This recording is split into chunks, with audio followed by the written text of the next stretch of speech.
What is good, everybody, man? Welcome back into the Blue Bloods, man. We are joined today by my guy, Woo Governor, Northern Iowa defensive back, second team all conference selection last year, was a Blue Bloods first team all MVFC selection last year, and is a preseason Blue Bloods FCS All American selection. And going back to high school, was the Focus Magazine Player of the Year, man, and was listed as one of the top 100 players by the Tampa Bay Times back in high school, man. Woo, appreciate you hopping on the show, man. Man, thank you for having me, sir. So we got to get into that high school recruiting process. I just mentioned you were listed a top 100 player in the region, the player of the year by Focus Magazine. Looking back now with some hindsight, what was your overall recruiting process like coming out of high school? Um, Now hindsight, recruiting was a major blessing. For a while, I rushed my recruiting because like my freshman year, I came out in my first high school game, scored 4 touchdowns, ended the game, broke my leg, missed the rest of my freshman year. Then sophomore year, I transferred to my neighborhood school, and my mom ended up moving back to where we were just at, and so I transferred too late, got caught in the loop, got deemed ineligible for my transfer, late departure, my sophomore year. So my junior year was the first time I got to play for real since my sophomore year, and then once one offer came, a bunch came in. But recruiting was major. I enjoyed every moment of it, and that was something I had always dreamed of leading into that moment. You decide to sign with Central Michigan, man. So I got to ask, what was it about Central Michigan, man, for you being a guy from the South, man, playing in Plant City, Florida, to Right. go all the way up to Central Michigan, man? What was their recruiting pitch to you, and what did you buy into with them? So there's a lot of people still ask me that to this day. So the biggest factor for me, going into my recruiting process, I knew that there was only one school or two schools in the country that could make me instantly commit and forego the rest of my recruiting. At the time, it was UCF and UCLA. Those two schools were like, if I get the offer, I'm talking to the staff. If they pull the trigger, I'm committing, done deal.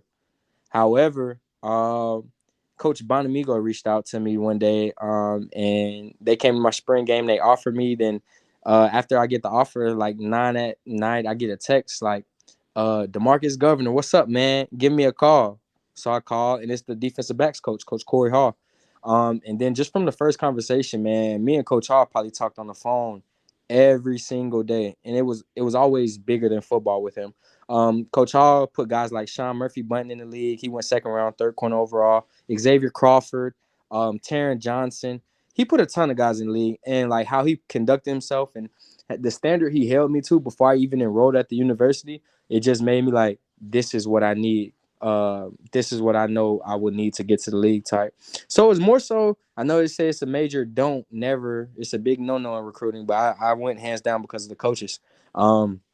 And crazy things played out. As soon as I early enrolled, Coach Bonamigo is no longer there. It's Coach Jim McElwain. Coach Hall leaves to go to the Rams. We get a new DB coach and welcome to college. So that kind of was my college moment. It was like, whoa. So everybody that wanted me is no longer here. Like I'm a stranger. So, yes, sir. That's gotta be one of the weirdest experiences, man. I know it's so I think there's a lot of people who, if you've never went through the process or haven't been hands-on covering recruiting, man, you don't understand making that decision at 17, 18 years old, man. Things change so quickly, and to hear that, Right. I can just imagine. But you do play one season at Central Michigan. You play in all 11 games that season. How were Yes, you sir. able to carve a path so early as a true freshman and find your way to the field? Oh man. God and humility. My biggest thing was I was early enrolling, and I came in with the purpose in my mind. Like you said, you read off the accolades, and me coming from where I come from, and my little circle at the time, it's all or nothing. So if you're gonna do it, you're gonna do it. And I just was so determined. Like I just had so much fire and hunger. I was the guy would end up hurting myself because I'm doing too much extra work.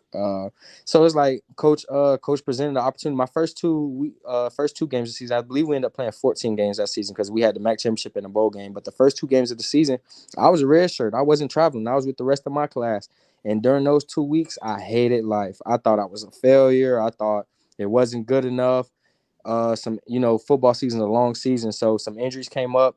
Week 3, we're playing Akron. Coach calls me in the office. He's like, "Hey, we're gonna reward you. Like, you bust your butt. You're a hustle guy. So I got my first start on special teams, running down on kickoff against Akron. After that, more opportunities led to another. Ended up getting some defensive snaps. Wasn't major, wasn't critical downs or anything. But as a freshman, I was just happy as I could be. I'm in the rotation as a freshman. It's like I'm traveling. It was the little things for me, you know. So yeah, that was pretty much my freshman year. It was just a good role player. Enjoyed being a part of the team. Enjoyed making an impact when I had the opportunity to. And you kind of already got into the idea of what probably led to your transfer in terms of you not having a relationship with a lot of people on the staff. But when you entered the transfer portal, how different was that experience, and what was it about Northern Iowa that caught your eye? Okay, so what made the portal interesting to me was it got to a point where I was like, okay, I'm doing everything within my control. I'm feel like I'm doing everything right that I can control. I'm going about situations the right way. Then at some point, I just talked to my dad, and it was like, at some point, you got to understand that it's a business. Like, you got to take you out of it, take the emotion out of it. And once again, like you said, I early enrolled, so I'm probably 18, 19 years old at this time. I'm still a kid. Um, and for me, it was more so like I had so much fear of failing that it made the hitting the portal less scary. But that was the strongest, that was the hardest, one of the hardest things I've ever had to do was enter the portal when no one around that campus, no one in my hip pocket, no one around me believed in me at the time. You get what I'm saying? So it's like I'm really betting on myself, and I don't know how this is gonna play out. So then fast forward in recruiting. The first offer I got actually was from Rutgers. Coach Mazos. I'm not sure if he's there now, but he was a offensive analyst when I hit the portal there. I guess he was brand new. But in high school, we went to a UCF team camp, and I just dominated the camp. And I asked Coach, I was like, "Dang, Coach, y'all not gonna offer me?" And just built a little relationship with him, cracked a few jokes with him. So once I hit the portal, he felt like it was his second shot at me. So they offered me. And at first, it was like, "Oh yeah, let's go. I'm going to Rutgers. I'm going up. This and that and the third." Then I went to doing my homework and seeing they had 19 DBs on the staff. So it was just like, even with me going, and if I go and blow this opportunity out the water, 1 against 19, like the odds still may not be in my favor. So then UNI comes about. Coach Brookins and Coach Jeremiah Johnson, the defense coordinator and the corners coach, they follow me, DM me, hit me up. Then I get a call from my mother. She's, hey, I just got off the phone with Coach Mark Farley and Jeremiah Johnson from Northern Iowa. They're super excited about you. They want to get you. And at first I thought she was joking. Like, how are you going to tell me about the school? Like, I was so caught off guard. Man, and it just, for me, like, family is everything to me. So that's really how UNI separated himself from everyone. USF, LA Tech, Arkansas State, Missouri State. UNI hit home. They knew if they went to mom, it was gonna. And then plus, another thing, this I hit the portal when COVID was starting to kind of wrap up. Originally, the MAC and Big Ten canceled their seasons, but then they end up coming on to do a delayed 6-game season. Well, I was already in the portal at this time, so UNI was like, I talked to the coach and they was like, listen, man, we already got it confirmed. It's 100% a go. We're going to have a spring season starting in February. February 4th is the first game. And for me, it checked the boxes. It was like, shoot, why not? Let's do it. So, yes, sir. It's kind of how that happened. I love how you mentioned that because we had former Indy head coach Jason Brown from Last Chance U on the show, man. That's my guy, and he was like, "Listen, he was like, if you want to recruit a guy and you haven't talked to their parents, you're not really recruiting them." Right. He was like, you got to talk to the family. He was like, man, I got young staffers who are like, man, coach, I slid into this player's DMs. He goes, did you talk to their mom? Then you're not recruiting them Right. yet. You didn't do You anything. Yes, sir. So I love that you told that story, but man, you appear in 2 games in the spring, played all 10 in the fall 2021, but 2022 was really your breakout season, man. That Yes, was sir. when you first reached out to me. Me and you have been in communication over the year, and you were like, listen, man, put me on the radar. I'm coming. And I'm I coming. think it was the 2 interception performance, 2 touchdowns off that interception. One MVFC defensive player of the week, was an FCS player of the week. Talk to me about that game, man. When you got that first pick six and you saw that second one coming, man. Talk to me just about that game for you. So going into that week, like I tell you, I'm a huge on team. Like, to me, my you can't tell me me and my teammates aren't family, right? So going into that week, our coach is known for his strategy and how he approaches situations, right? So coming into that week, they had a receiver. No disrespect to him, but I can't remember his name. He was a receiver at Western Illinois, a big guy. He was a new transfer. I think he transferred from St. Francis or something like that. And all week long, all my coach kept talking about great coverage, but once again, here's another guy he's taking up top. He just does what he wants. You know what's coming, but he's still gonna catch it. He's this, he's that, he's that, he's this, he's that. So I already had a little chip on my shoulder, right? And then that week was another just consistent week of preparation for me. And my biggest thing is preparation breeds confidence, right? So I was super, super prepared, knew what they were gonna do. It gets to the third quarter and they come out in a flush formation. So some people know it as twins, some people know it as dice. This is just an even 2x2 formation. I'm to the boundary. We're in a cover two. So I get my reroute. They run a mesh concept. My wheel linebacker drives it, jumps up, high points, and makes a play on the ball. He doesn't catch it, tips up in the air. I rally to the ball, catch the ball, and then from then on, my teammates set up some great blocks, and then the rest was history. On the second one, however, it's the exact same way I caught my first pick of the season. They came out in a tray formation, so it's a 3x1 detached formation. I'm at corner. We're playing a form of thirds. So I'm hitting my divider. Divider means basically I'm midpointing between number 1 and number 3. Ideally, your free safety, your post player is supposed to take the number 3. But the chemistry we had and the amount of opportunities we had to kind of free flow and feed off each other, I was able to get to the post and actually pick off a seam route. And once I caught that, it just the rest was history. But it definitely was a humbling moment. I got to give all the glory to God, hands down. Yes, sir. You guys had a loaded secondary, man. I had Oh my yeah, guy Benny Sapp on the show, man, before last season. That's my dude. He's doing big things at the next huge, level. Yeah, so huge. I'm happy for him, but I think that's not a surprise to either one of us at all that No, he's doing that. For not you at all. though, playing in that secondary, coming in, seeing all the talent develop, man, just talk a little bit about the chemistry in that defensive back room. Oh, so the chemistry in the defensive back room is easy. So you talking about Sap? Me and Sap transferred to UNI together, and we lived together for 2.5 years up until he just left for the draft. Yeah, and we're football junkies, like junkies. Like it gets to times where our coach has to tell us to leave the office, like go home, like get out of here, like you guys had enough. And then you get on guys like Edwin Dearman, Javon Brecky, Corby Sander, and Stephen Black. Our secondary, we hung out with each other and spent the days with each other constantly. So our chemistry is through the roof. We're best of friends, and now we're gonna replenish our secondary. We got some exciting things happening, some transitions and stuff. But me and Edwin live together now, so it's just we have the blueprint of how it works and how to be elusive, how to build chemistry, and how to win, how to make plays. I don't think there's enough really time spent talking about how Northern Iowa is one of the better FCS to NFL pipelines in the country. I mean, they turn out guys prepare. I mean, whether it's Trevor Penny, whether it's Benny yourself coming up. I mean, the list goes on, even over the past decade. For you, just behind the scenes, what makes Northern Iowa different in terms of player development? The coaching, hands down.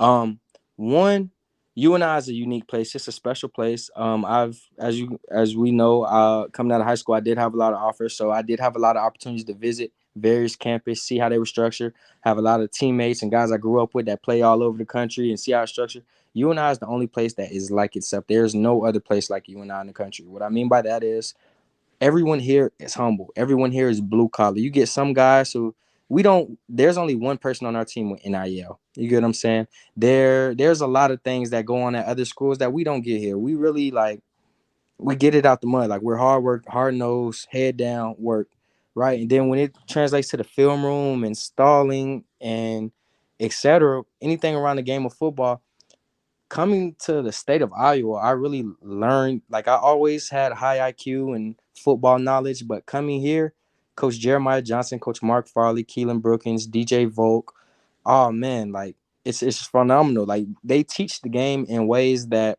can be understand, and that's the thing in FBS that I feel is kind of a problem some places, and it's a misfortune for a lot of kids. Is you go to places and day one they just expect you to know all great coaches aren't the best teachers. Here at UNI, our coaches pride themselves on being teachers. They can say something so complex in one of the most simplest forms. Like, I'm not, to be honest, if I'm horrible in geometry, great in algebra. If Coach JJ was to teach me geometry, I'd probably pass with an A+. Like, they just relates everything so easy.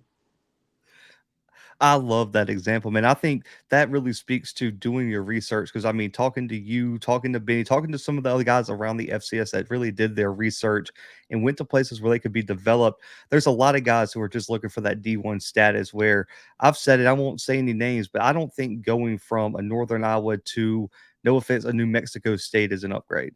Just Oh, just me personally. absolutely not. I just think there's too many guys that fall into that trap, man, where I see all the Americans at the FCS level go and play for just random programs. And it's like, man, be a star where you are. And I think And doing your dominant. research, knowing, man, I love that message. But shifting to some personal things, man, before we shift to some more football topics, man.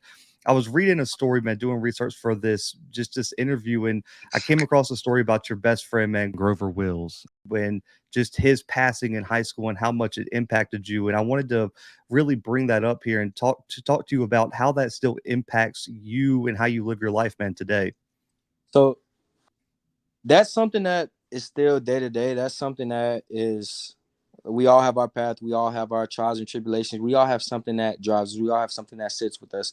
Where no one in the history of mankind wakes up and has a perfect day or a great day every day, right? Or a great moment all day long. Um, it's definitely a huge motivation. It's something that's kind of hard to speak on. But it's a it's done gotten to the point now. So that took place April 15th, 2018. I got that call at 10:33 p.m. And it's just something that just picks and chooses when it pops up. You know, it's something that is dense. It's dense subject matter, right? But it was a hard time, man. It was really hard. But I'm a man of faith, and I understand that everything happens for a reason. And I know he's still with me. Yeah, I talked to his mother so much, his family, his brothers. Like, he was my family. You get what I'm saying? And uh, it was kind of, it was so hard at one point that when it first happened, uh guys like the media had no respect. Like, I was a recruit, so the local news and local sources kept trying to come and ask me and talk to me. I didn't want to. I don't have, respectfully, I have nothing to say. You get what I'm saying? Like, how dare you? Like, so it's something I don't very too much talk about, but yes, sir, man, it's a very unfortunate situation, and long live Grover. Hey man, I definitely appreciate you, man, opening up and talking about that. And I think that goes back to just the media doing their due diligence and not trying to be first on a story and being respectful in terms of all their reporting, man. So I definitely appreciate that, man. Then your parents too, man. You talked a little bit about earlier about how they're your rock and your foundation for everything you do, man. Talk a little bit about your relationship with them and how they've helped you to get where you are today. So first and foremost, gotta go with the mom, right? Because I came out of her. But Yeah. my mother, my mother's the one who signed me up for football. Hands down, wanted to play football. Wanted to play football. My dad played football. My big cousins played football. My brothers played football. Everyone around me, right? So when it was my turn, I just couldn't wait for it to be my turn. My dad, however, he was more so, we gonna see if you want to, for real, for real. Like, yeah, you saying that, but we gonna wait for you to show us you want to. My mom was more so like, you know what I'm saying? So my mom made it happen for me. My mom got me into football. And from there, like, it just was amazing. But my mother sacrificed so much. I mean, it's been so many nights where she, like, we had one ration of food and we both ate, or she just always made a way. Like, my mother's a phenomenal, incredibly strong woman. Have the utmost respect for her. And I got a text from her and my dad not too long ago, a couple weeks ago, just telling them they were proud of me. And it's just like, I worked so hard my whole life just to hear that. And so, like, now to get to the point and to look at myself and be able to look at myself now and be like, I'm not where I want to be yet, and they're already proud of me. I kind of told her, like, no cocky, but just wait, like, it gets better, I promise. So my mother is the definition of sacrifice, man. And she's so strong. She can't be, she can never waver. Like, nothing can discourage her. Like, she's such a strong and powerful woman. My father, My father's my go-to, man. My dad's like my brother, my best friend, etc. Like it's nothing we don't talk about. And he also played football. He played football college. He played professionally. So um, as far as the mental, that's why I say IQ wise, I've always been kind of ahead of the game because this is something I've always loved, and it's something that me and him will spend hours upon hours. Just when I would put it like this, when I would get in trouble when I was younger, like elementary, middle school, we were going to work out, so it was kind of different. And for a reward, we'd wake up early in the morning and go work out. So it's kind of just the life I chose, you know. Man, I love that. You were like, man, no matter what, man. Listen, we were just going and we were gonna work out, regardless of whatever it was, man. I really that's why I love your knowledge of the game, and that's why I'm excited about this question. It's one of my favorite questions to ask most players is when you look at your game. I want you to go back to true freshman year and compare your game to what it is now. What's the single biggest on-field development that you've seen in your game? Patience. Um, I remember I was just having this conversation the other day. When I first got to Central and I'm on the field in practice, I remember having the big eyes. Like I remember literally thinking like, okay, um, this is my job. I got to do it like this. Ball plays over. Dang, you know what I'm saying? And now just to get to the point where I'll line up and you can ask my teammates, hey, watch the flood concept. Hey, third and 8, sit at the sticks. Like, just now you get to the point where not only do you know your assignment, you know everyone else, what they're doing around you, but now you can play fast enough and you prepared more than enough and you have enough experience to recognize formations, understand situations. You can just slow down and play faster. It's kind of crazy how when you slow down, you move faster. When you slow your head down, you move faster. If you're out there thinking about a whole bunch of different things or trying to remind yourself or trying to, it doesn't go good. So I just say experience, patience, and maturity. I know you asked for one word or one thing, but really those three. No, I think that was a perfect answer. I think anyone who played the game, regardless if it was high school, collegiate, NFL, and there's levels to it for sure, but everyone remembers that first moment where the game slowed down for that first time, Yes, sir. where it was like you were like, whether it's like freshman year of high school, you're panicking, you get to your senior year of high school, you're getting recruited. It's like, man, the game is so different. It's like playing in slow motion. Right. Everyone's on point five speed, man. But shifting to the end of the interview, man, some quick hitters for you. When you look at your game, is there a former or current NFL player that you feel like your game models the most? Definitely Tyron Matthew. Um, Tyron Matthew, I'd say Tyron Matthew, Buda Baker, um, Marcus Peters, Tre'Davious White. So I'll work backwards. Tre'Davious White, he's a super technician. You can tell he's a film junkie as well, but he never gets caught out of his technique. If he gets beat, he just gets beat. That comes with the job. It's gonna happen.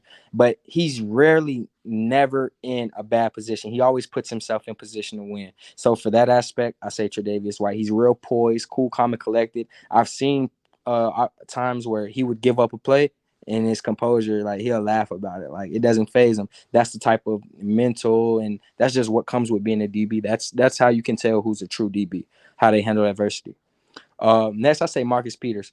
Marcus Peters is super cerebral. Like I know to the media he may be this, and man, you got to understand that this is a business. Marcus Peters, I think since 2016, he still leads the league with the most interceptions since, most pick sixes since. And yes, some people may say, "Oh, he gets beat a lot, this and that," but you got to understand the risk reward, calculated risk. A lot of the plays he makes is pure film study. And you just have to know the game to know. Buda Baker, very physical for a small guy. Well, small guy, right? And high motor. Like it doesn't matter where he's at on the field. It doesn't matter if he has to shed 3 blocks. It doesn't matter if a guy breaks a 40-yard run and he's going to get to the ball. He's instinctive. He just plays. He goes. So in that aspect, I say Buda Baker. And overall, definitely Tyron Matthew. When you look at my build, my game, my mental, my IQ, the things that show up, it's been plays like we all know Tyron Matthew, you can put him at corner. He can go back and catch the punt. He can go back and kick return. He's a field general. He's like having a coach on the field. He's not afraid of contact. He's violent. He flies around. If it's plays where he gets put on his butt, but he's still like throwing his whole everything into it. He's trying to leave it all on the field. And so a mix between those guys for sure, but definitely Tyron Matthew, Buda Baker. I see myself displaying that more this year with the move and the change in position. I'm so glad I'm hearing more DBs put respect on Buda Baker, man. I think we went a whole year doing interviews. No one mentioned him, and you're like the second or third guy that's mentioned him. And I don't think he gets enough credit because I think he plays safety at a point, but I think you could put him anywhere in the defensive backfield. Anywhere, He could play anywhere. boundary, he could play slot, you can put Feel him at safety, it man. doesn't matter. And a lot of things too. A lot of guys like Buda Baker, Tyron Matthew. A lot of people don't pay attention to it, but to go in the NFL and go from scheme to scheme around different teams and still be productive and still be in the league and have the longevity, whew, that's amazing. Because to to one coach, you may be looking for this. You go to New England, you're looking at more of a quarters man defense, straight pure robber defense, right? A lot of cover ones, a lot of fire zones. You go to Seattle, it's a cover three team, right? So it's just so many things around the league, and to see these guys, Marshawn Lynch, I mean not Marshawn Lynch, Marcus Lattimore. Peters. Or Oh yeah, and Marshawn Marcus Lattimore is a Peters. dog too, but Marcus Peters to go from the Chiefs to LA to Baltimore, still been productive.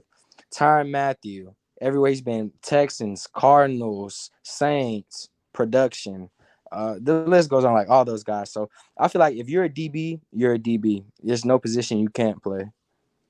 Man, I love that. And looking at your game, man, because listen, I'll be honest, wide receivers throw y'all straight under the bus on this show all the time. But how much trash do you talk in between those white lines on game day, man?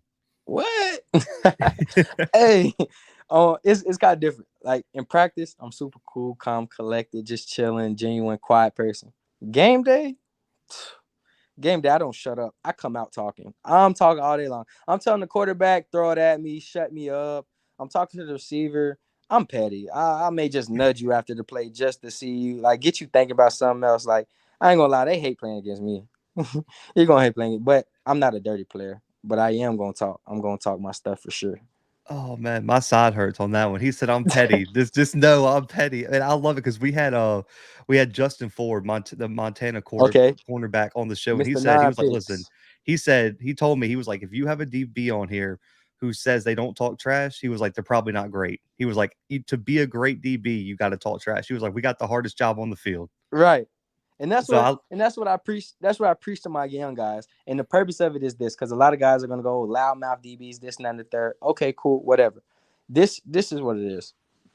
It's more so, it's not that I'm talking to give myself confidence. I'm talking to get you out of your game. I'm talking to let you know that I know you don't work harder than me. I'm talking to let you know that I know this isn't gonna go how you want it to. And it gets to a point, I have film, I can show you film. Receivers come up to the line and don't want to run routes. They come to the line and don't want to get touched. They try and play the quiet game, then you start putting hands on them. And now they throwing hissy fits, they're running the wrong routes, they're false starting. You got to have supreme confidence in yourself, because like Justin Ford told you, that was absolutely right.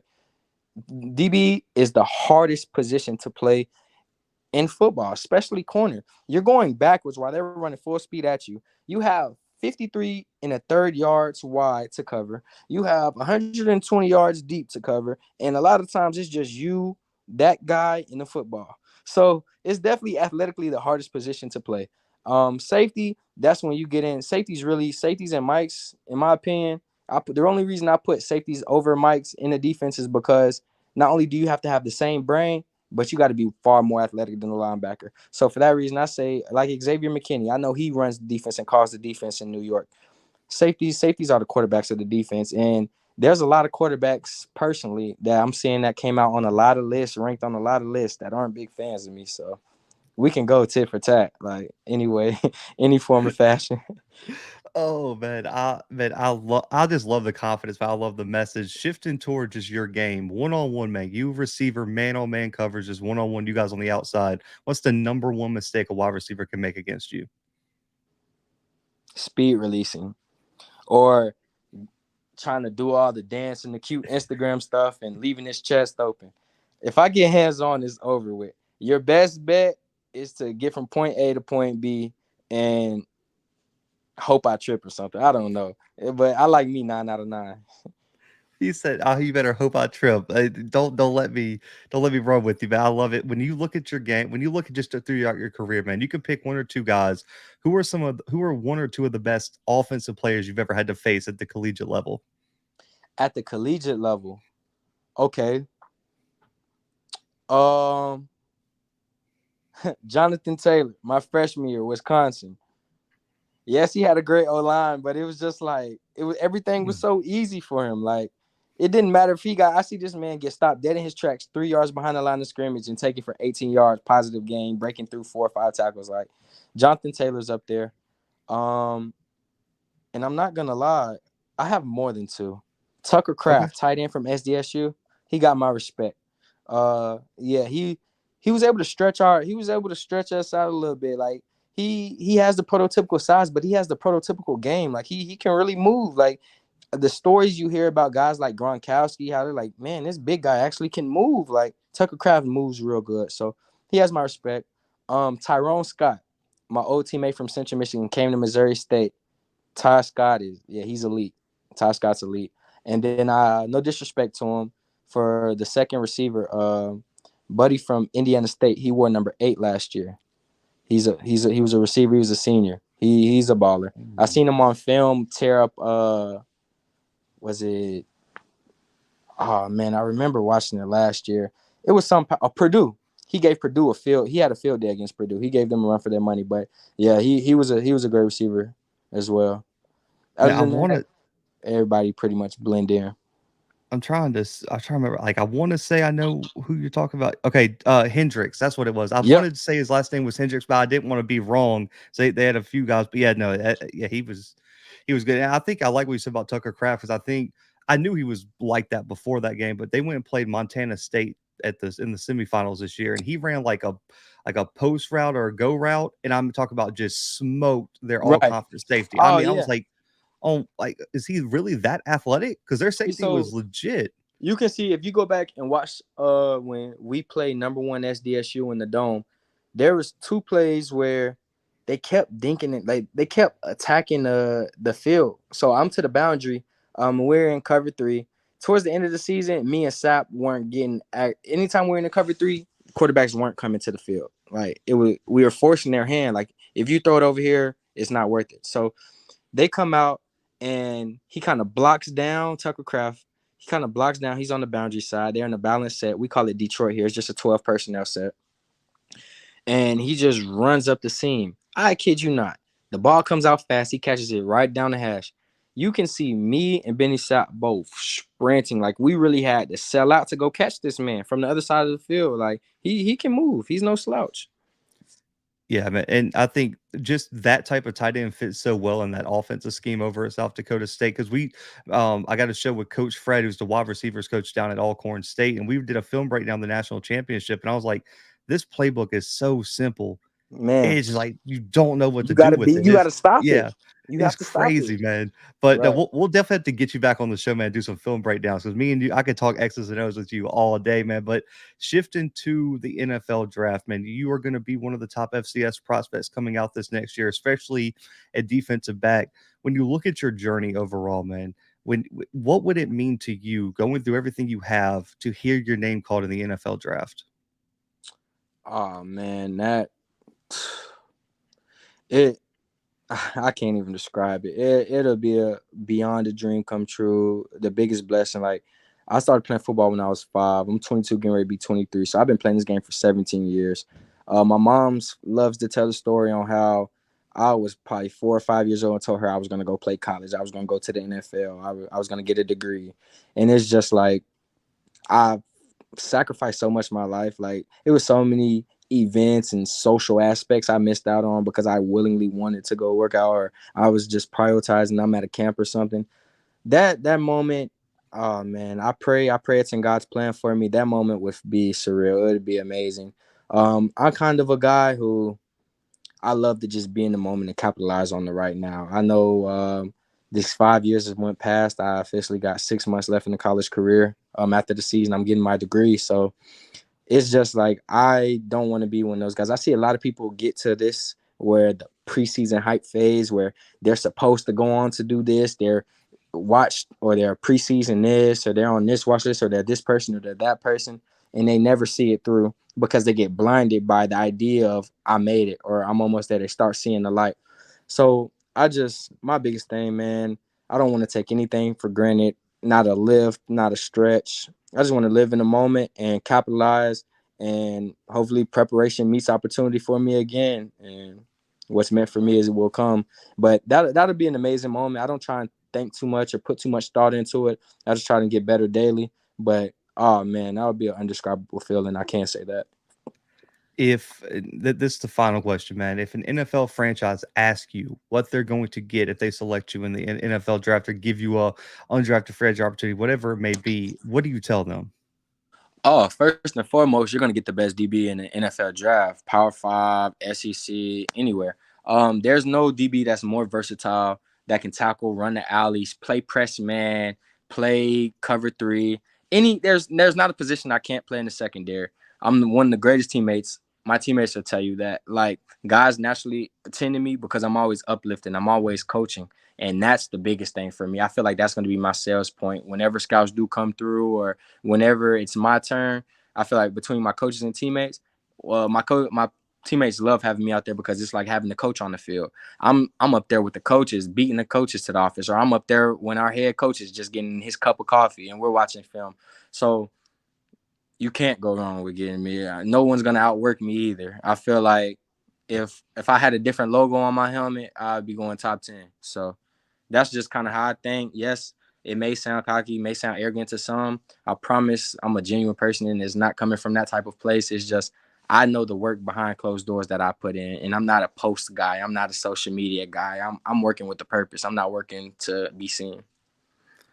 Man, I think I can echo that, man. As I've gotten to kind of know you over this past year, man, as we've talked, I definitely see it. I know there's big things coming, man. But I just appreciate you finally hopping on the show. Me and you have talked about this for pretty much a year now, man. So I definitely Right. appreciate you giving me some of your time, man. Let people know where they can find you on social media to follow your journey, though, man. Any messages, anything you want to say to the people, man, this time is yours. Okay. Social media. My Instagram is I am underscore the number three and then spell out the word two. I am through two. My Twitter is D Governor 12 underscore. As far as a message, anybody, I want you to know if I can do it, you can do it. Whatever you put your mind to, where there's a will, there's a way, as my mom used to say. If you really want it, you're gonna do it. You're gonna make it happen. Somebody took the same situation you were in, embodied it. They made a master of it and dominated it. Never let anyone influence you or speak down on you. You have to know yourself. Real confidence comes from within. Thank you for all of my supporters, my parents, my family, my teammates, my coaches. This year is gonna go up. Ever loyal and go Panthers. Man, I definitely appreciate it. Guys, make sure to go follow Woo on all social media, man. Preseason FCS All American, first team all conference selection last season will be preseason first team again, going to look to lead Northern Iowa back to the FCS playoffs in his final season up there at Northern Iowa. But, guys, for Woo Governor, for myself, and for the Blue Bloods, man, we are out for right now.